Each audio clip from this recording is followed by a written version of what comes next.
আপিসের ভাত। কাল থেকে আর আপিসের ভাত রাঁধতে হবে না, বাবা নিশ্চিন্দি। গ্রাম্য ভাষায় কথা কটা বলেই ছেলে মানুষের মতো হাসিতে ফেটে পড়ল অলকা। এক দৃষ্টে সেদিকে তাকিয়ে রইল বেদর্শী। কে বলবে এই মহিলা সেদিন 58 পেরোলেন? এই রকম হাসি দেখলে আজও হৃৎপিণ্ডের গতি থমকে যায়, সেই প্রথম দিনের মতো।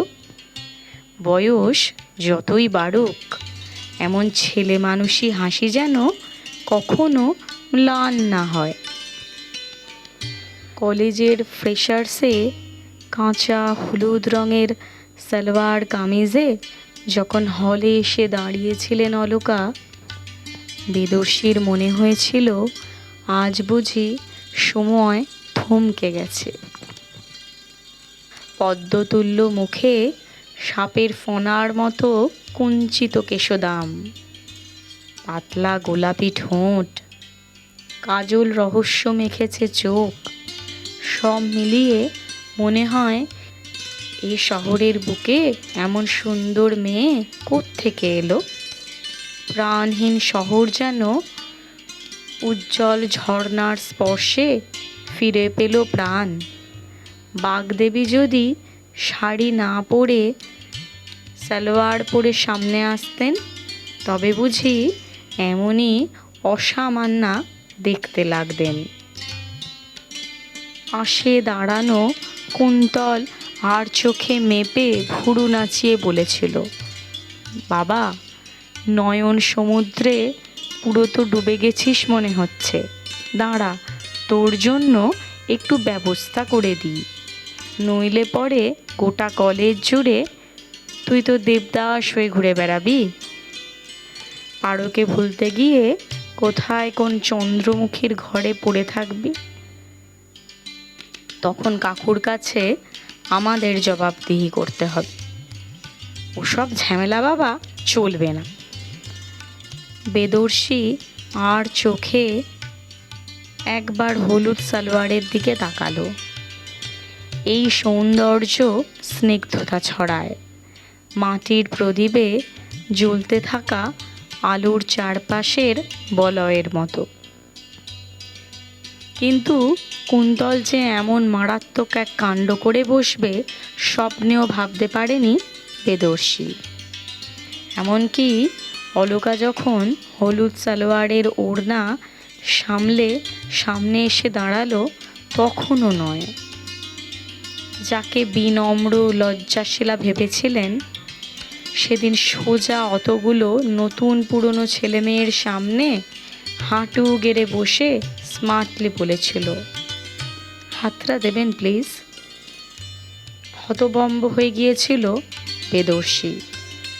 কুন্তলের দিকে তাকিয়েছিলেন আর চোখে দুটো ছানা বড়া দিব্যি চোখে পড়েছিল। অপ্রস্তুত ভঙ্গিতে হাত বাড়িয়ে দিয়েছিলেন। স্মার্টলি বলেছিল অলকা, আমি আপনাকে ভীষণ ভালোবাসি। আর আজকের ফ্রেশার্স টিজিংয়ে এটাই ছিল আমার টাস্ক। Thank you. বলা শেষ করে গড ভঙ্গিতে নিজের জায়গায় দাঁড়িয়ে পড়েছিল বছর 19-এর অলকা। বলা বাহুল্য, এরপর জুনিয়রদের টিজিং ইভেন্টটা তেমন একটা জমেনি।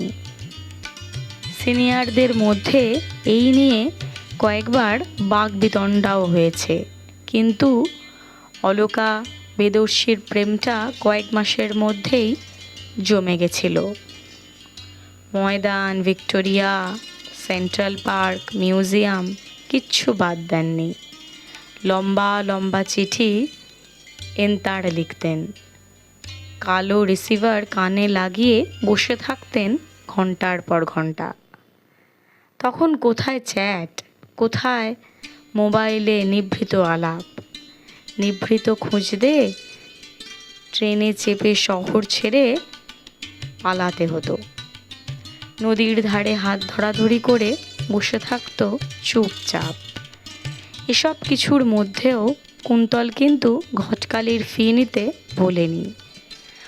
অলকার থেকে কলেজ ক্যান্টিনের এগ চিকেন রোল আর ফিশ চপ বেদর্শী খাইয়েছিলেন দিলখুশার ফিশ কবিরাজি। সেদিন পকেট উজাড় করে বিল মিটিয়ে বালিগঞ্জ থেকে তারাতলা হেঁটে ফিরতে হয়েছিল। দুই পরিবারের মধ্যে বিয়ের কথা ওঠার পর সে নিয়ে কোনো সমস্যা হয়নি। বিয়ের পর তারাতলার ভাড়া বাড়ি ছেড়ে সপরিবারে উঠলেন বেহালায়, বেদর্শীর নিজস্ব ফ্ল্যাটে। বিয়ের পর বেদর্শীর মা বারবার বলতেন কিভাবে তিনি ভোরের ঘুম স্যাক্রিফাইস করে ছেলের আপিসের ভাত রেঁধে দিতেন, ভালো ভালো টিফিন বানিয়ে দিতেন। শুনতে শুনতে অলকার কান পচে গিয়েছিল, কিন্তু ভদ্রমহিলার সবচেয়ে প্রিয় টপিক ছিল এটি। শতবার বলেও ক্লান্ত হতেন না।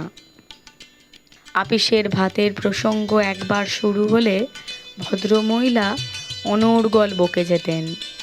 কি কি স্যাক্রিফাইস করেছেন ছেলে মানুষ করতে গিয়ে, তার ঝাঁপি খুলে বসতেন অলকার সামনে। কালের নিয়মে সকলই পরিবর্তনশীল। বেদর্শীর মা হারিয়ে যান তারাদের দেশে, কিন্তু রয়ে যায় তার সেই আপিসের ভাত। প্রতিদিন ভাত বেড়ে টেবিলে সাজিয়ে অলকা মুচকি হেসে বলতেন, আপিসের ভাত দেওয়া হয়েছে, আজ কর্মজীবনের অবসান। শেষবারের মতো বেদর্শী খেতে বসবেন আপিসের ভাত। গরম ভাত ভেঙে ডালের বাটিটা ঢেলে মুচকি হেসে বেদর্শী বলে উঠলেন, আপিসের ভাত এবার তোমার পার্মানেন্ট ভোকাবুলারি থেকে ডিলিট করতে হবে, কিন্তু তুমি তো আবার দেখি ওটা কিছুতেই ভুলতে পারো না। কি করে পারবো বলো? গুরুজনের নিজের হাতে ধরে ট্রেনিং দেওয়া যে। কাজের সূত্রে তুমি একের পর এক বদলি হতে, আর প্রতিদিন তুমি অফিস বেরিয়ে গেলেই মা ফোন করতেন ছেলের আপিসের ভাত ঠিক মতো রাঁধা হচ্ছে কি না জানার জন্য। সত্যি বলছো? মা এমনটা করতেন? অবাক গলায় বললেন বেদর্শী। এত বছর বাদে যখন মানুষটাই আর এই পৃথিবীতে নেই, তখন তার নামে মিথ্যে বলে কি লাভ আমার বলো? কিন্তু তাতে কি যায় আসে?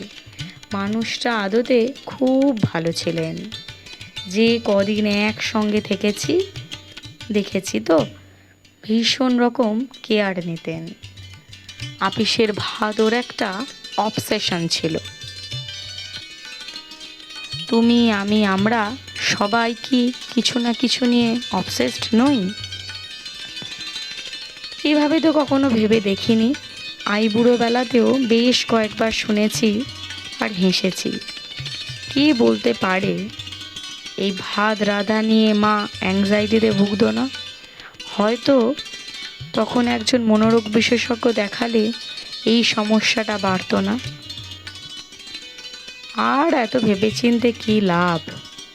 মানুষটা শান্তিতে আছেন তারাদের দেশে, তাকে শান্তিতেই থাকতে দাও না। উদাস গলায় বললেন অলকা, দাঁড়াও, মাছের বাটিটা আনতে ভুলে গেছি, চট করে নিয়ে আসি। বেদর্শীর কাছ থেকে বোধ করি চোখের জল লুকোতেই রান্নাঘরের নিশ্চিন্ত কেরাটোপের মধ্যে তাড়াতাড়ি ঢুকে পড়লেন অলকা।